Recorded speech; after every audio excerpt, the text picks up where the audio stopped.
दोस्तों, आरती सौरभ सैदी चैनल पर आपका एक बार फिर से स्वागत है। तो आज हम फिर से लेकर आए हैं आपके लिए एक नई कहानी। तो आज की कहानी है हमारी गल्लू शियार का लालच। तो चलिए दोस्तों, कहानी को हम शुरू करते हैं। मल्लू और गल्लू शियार दो भाई थे। मल्लू सीधा साधा और भोला था। वह बड़ा ही नेक दिल और दयावान था। दूसरी ओर गल्लू एक नंबर का धूर्त और चालबाज शियार था। वह किसी भी भोले जानवर को अपनी चालाकी से बहलाकर उसका काम तमाम कर देता था। एक दिन गल्लू शियार जंगल में घूम रहा था कि उसे रास्ते में एक चादर मिली। जाड़े के दिन नजदीक थे, इसलिए उसने चादर को उठाकर रख लिया। उसके बाद वह घर की ओर चल दिया। अगले दिन गल्लू शियार मल्लू के घर गया। ठंड की वजह से दरवाजा खोला, लेकिन जैसे ही गल्लू अंदर जाने लगा तो मल्लू ने दरवाजा बंद कर लिया। गल्लू को अपने भाई की यह हरकत बहुत बुरी लगी। उसे अपने भाई पर बड़ा क्रोध आया। भाई के घर आने के बाद गल्लू नहाने के लिए नदी पर गया। उसको देखकर बड़ा आश्चर्य हो रहा था कि आज सारे मोटे मोटे जानवर बड़े बेफिक्र होकर बिना किसी डर के उसके पास से गुजर रहे थे। उसके पानी में घुसने से पहले जैसे ही चादर को उतारा, उसके आश्चर्य का ठिकाना ना रहा। सारे छोटे मोटे जानवर अपनी अपनी जान बचाने के लिए इधर उधर भागने लगे। चारों ओर हाहाकार मच गया। गल्लू को लगा कि जरूर इस चादर का चमत्कार है। उसके मन में विचार आया कि कहीं यह जादुई तो नहीं, जिसको ओढ़ते ही वह अदृश्य हो जाता हो। तभी उसे याद आया कि मल्लू ने भी दरवाजा खटखटाने की आवाज सुनकर दरवाजा खोला और एकाएक बंद भी कर लिया, मानो दरवाजे पर कोई हो ही नहीं। अब सबका शक यकीन में बदल गया और उसे मल्लू पर किसी तरह का क्रोध भी नहीं रहा। वह नहाकर जल्दी से जल्दी अपने भाई मल्लू शियार के पास पहुंचा। लंबे डग भरता हुआ उसके घर जा पहुंचा। उसने मल्लू को वह चादर दिखाई और प्रसन्न होते हुए बोला, देखो भाई, इस जादुई चादर को ओढ़ते ही ओढ़ने वाला अदृश्य हो जाता है। मैंने सोचा कि क्यों ना इसकी मदद से मैं जंगल के राजा को मारकर खुद जंगल का राजा बन जाऊं। अगर तुम मेरा साथ दोगे तो मैं तुम्हें महामंत्री पद दूंगा। भाई गल्लू, मुझे महामंत्री पद का कोई लालच नहीं। यदि तुम मुझे राजा भी बना दोगे तो मैं नहीं बनूंगा, क्योंकि अपने स्वामी से गद्दारी नहीं कर सकता। मैं तो तुम्हें भी यही सलाह देता हूँ कि तुम्हें इस चादर का दुरुपयोग नहीं करना चाहिए। अपनी सलाह अपने पास रखो। मैं भी कितना मूर्ख हूँ जो इस काम में तुम्हारी सहायता लेने की सोच बैठा। गुस्से में भुनभुनाते हुए गल्लू शियार वहां से चला गया, पर मल्लू सोच में डूब गया। अगर गल्लू जंगल का राजा बन बैठा तो अनर्थ हो जाएगा। एक शियार को जंगल का राजा बना देखकर पड़ोसी राजा हम पर आक्रमण कर देगा। शक्तिशाली राजा के अभाव में हम अवश्य ही हार जाएंगे और हमारी स्वतंत्रता खतरे में पड़ जाएगी। यह सोचकर मल्लू शियार सिहर उठा और उसके मन ही मन गल्लू की चाल को असफल बनाने की एक योजना बना डाली। रात के समय जब वह सो रहा था, तब मल्लू अपने घर से निकला और चुपचाप खिड़की के रास्ते गल्लू के मकान में घुस गया। उसने गल्लू की चादर उसके पास रखी, देखी। उसने बड़ी ही सावधानी से उसको उठाया और उसके स्थान पर वैसी ही एक अन्य चादर रख दी जो कि बिल्कुल वैसी ही थी। इसके बाद वह अपने घर आ गया। सुबह उठकर नहा धोकर गल्लू सियार शेर को मारने के लिए चादर ओढ़कर प्रसन्नतापूर्वक उसकी मांद की ओर चल पड़ा। आज उसके पांव धरती पर नहीं पड़ रहे थे। आखिर वह अपने को भावी राजा समझ रहा था। मांद में पहुंचकर उसने देखा कि शेर अभी सो रहा था। गल्लू ने गर्व से उसको एक लात मारी और जागो कर गालियां देने लगा। शेर चौंक कर उठ गया। वह भूखा तो था ही, ऊपर से गल्लू ने उसको क्रोध भी दिलवा दिया था। सो उसने एक ही बार में गल्लू का काम तमाम कर दिया। मल्लू सियार को जब अपने भाई की यह खबर मिली तो वह बहुत ही दुखी हुआ, पर उसने सोचा कि इसके अलावा जंगल की स्वतंत्रता को बचाने का कोई रास्ता भी नहीं था। उसकी आंखों में आंसू आ गए। वह उठा और उसने उस जादुई चादर को जला डाला ताकि वह किसी और के हाथ में ना पड़े। मल्लू ने अपने भाई की जान देकर अपने राजा के प्राण बचाए थे और जंगल की स्वतंत्रता भी। एक समय की बात है, एक वन में हाथियों का एक झुंड रहता था। उस झुंड का सरदार एक विशाल, पराक्रमी, गंभीर व समझदार हाथी था। सब उसी की छत्र छाया में खुश रहते थे। वह सबकी समस्याएं सुनता और उनका हल निकालता। छोटे बड़े सबका बराबर ख्याल रखता था। एक बार उस क्षेत्र में भयंकर सूखा पड़ गया। वर्षों पानी नहीं बरसा। सारे तालाब तलैया सूखने लगे। पेड़ पौधे सूख गए। धरती फट गई। चारों ओर हाहाकार मच गया। हर प्राणी बूंद बूंद के लिए तरसता गया। हाथियों ने अपने सरदार से कहा, सरदार, कोई उपाय सोचिए। हम सब प्यासे मर रहे हैं। हमारे बच्चे तड़प रहे हैं। हाथी पहले की सारी समस्या जानता था, सबके दुख समझता था, पर उसकी समझ में नहीं आ रहा था कि क्या उपाय करें। सोचते सोचते उसे बचपन की एक बात याद आ गई। उसने कहा, मुझे ऐसा याद आता है कि मेरे दादाजी कहते थे, यहाँ से पूर्व दिशा में एक ताल है जो भूमिगत जल से जुड़े होने के कारण कभी नहीं सूखता। हमें वहां चलना चाहिए। सभी को आशा की किरण नजर आएगी।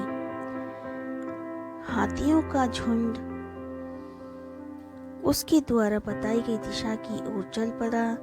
बिना पानी के दिन की गर्मी में सफर करना कठिन था, अतः हाथी रात को सफर करते हैं। 5 रात्रि के बाद वे उस अनोखे ताल पर पहुंच गए। सचमुच ताल पानी से भरा था। सारे हाथियों ने खूब पानी पिया, जी भरकर ताल में नहाए व डुबकियां लगाईं। उसी क्षेत्र में खरगोशों की घनी आबादी थी। उनकी शामत आ गई। सैकड़ों खरगोश हाथियों के पैरों तले कुचले गए। उनके बिल रौंदे गए। उनमें हाहाकार मच गया। बचे बचे खरगोशों ने एक आपातकालीन सभा की। एक खरगोश बोला, हमें यहाँ से भागना चाहिए, नहीं तो ये हमारी भी जान ले लेंगे। शेरा नाम का शेर जंगल के सबसे कुशल और क्रूर शिकारियों में गिना जाता था। अपने दल के साथ उसने न जाने कितने भैंसों, हिरणों और अन्य जानवरों का शिकार किया था। धीरे धीरे उसे अपनी काबिलियत का घमंड होने लगा। एक दिन उसने अपने साथियों से कहा, आज से जो भी शिकार होगा उसे सबसे पहले मैं खाऊंगा, उसके बाद ही तुम में से कोई उसे हाथ लगाएगा। शेरा के मुंह से ऐसी बातें सुन सभी अचंभित थे। तभी एक बुजुर्ग शेर ने पूछा, अरे तुम्हें आज अचानक क्या हो गया? तुम ऐसी बातें क्यों कर रहे हो?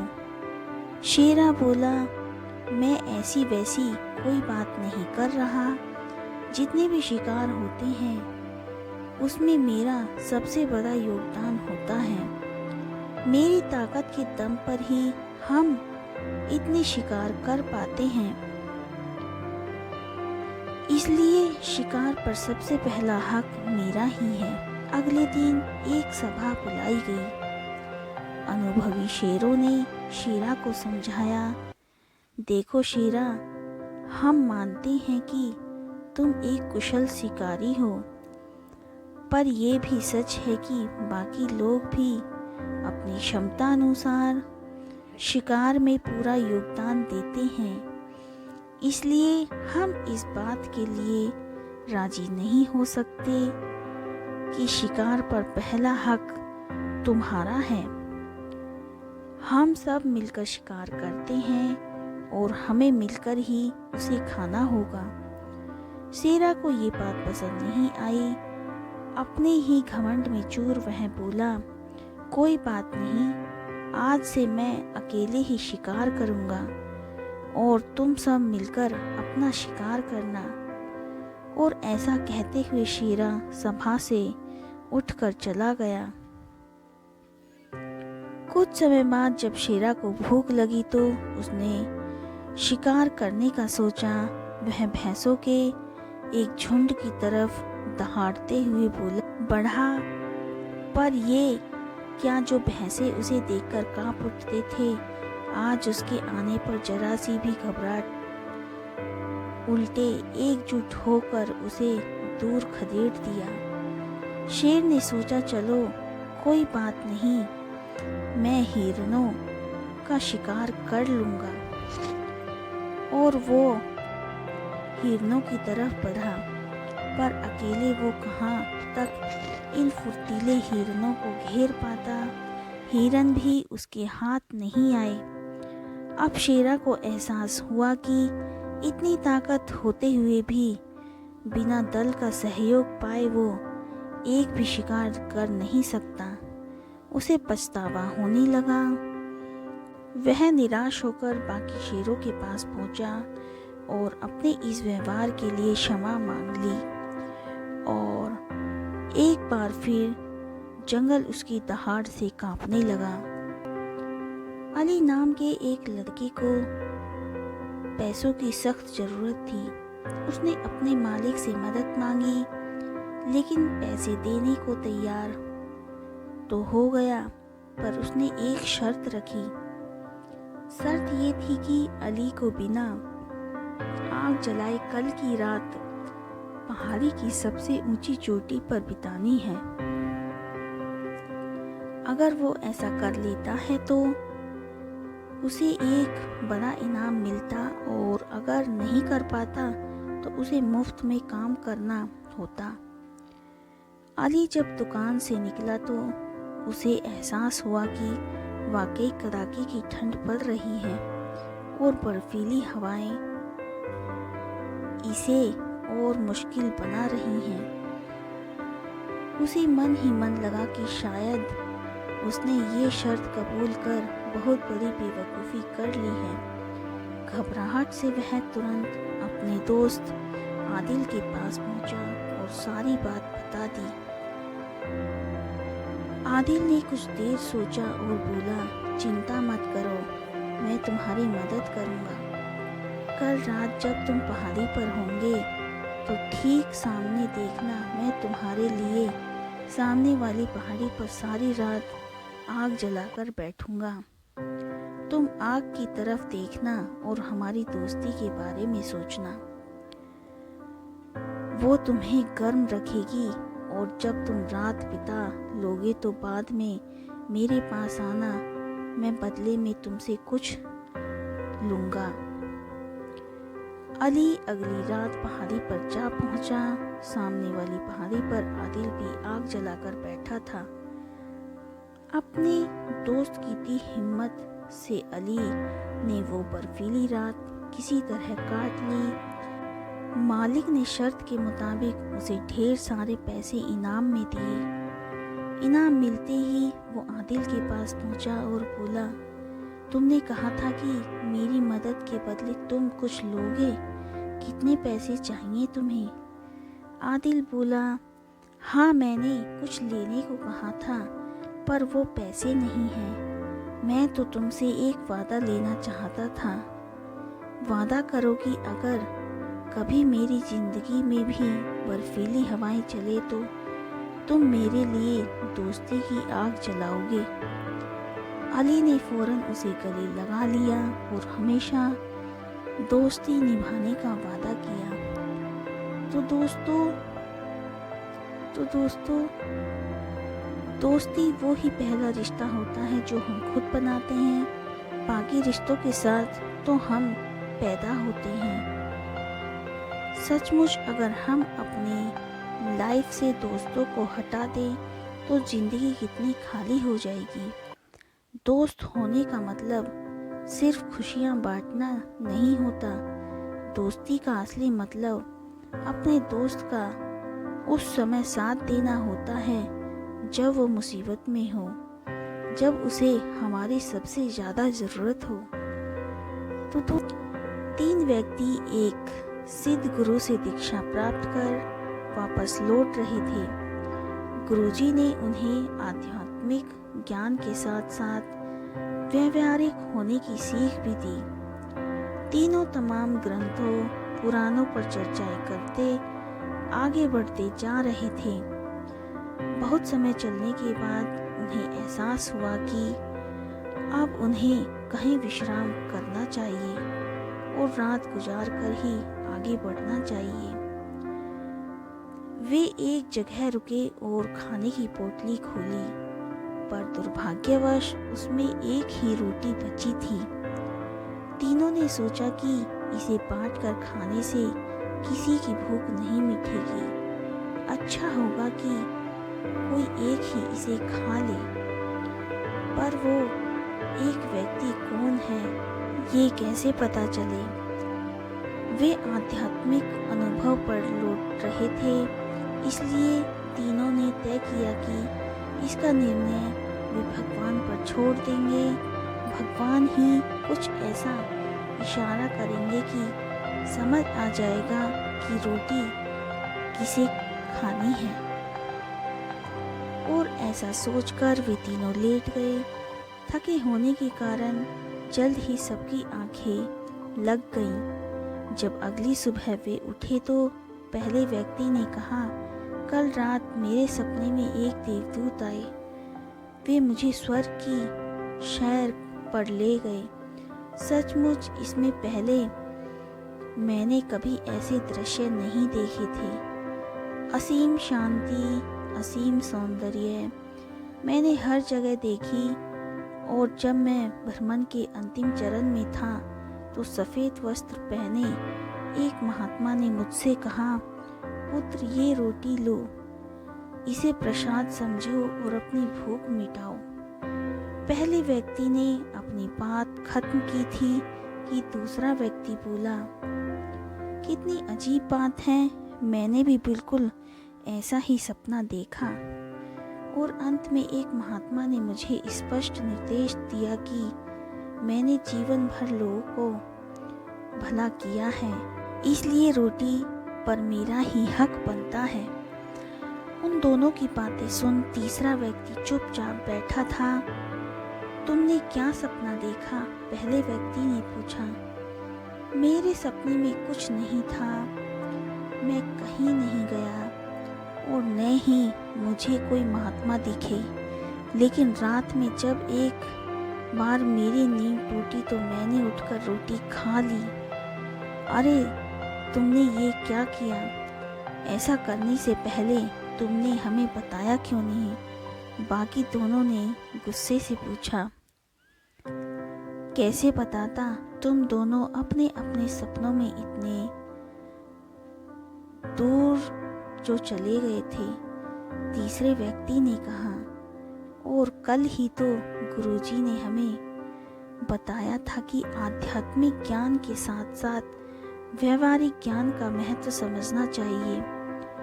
मेरे मामले में भगवान ने जल्द ही मुझे संकेत दे दिया कि भूखों से मरने से अच्छा है कि रोटी खाकर ही मरा जाए, और मैंने वही किया। तो दोस्तों, आज की कहानी हमारी यहीं पर समाप्त होती है। आज की कहानी आपको हमारी कैसी लगी हमें कमेंट करके ज़रूर बताएं। अगर आपको हमारी कहानी पसंद आई हो तो उसे ज़्यादा से ज़्यादा लाइक और शेयर करें, और हमारे चैनल को सब्सक्राइब करना ना भूलें। धन्यवाद।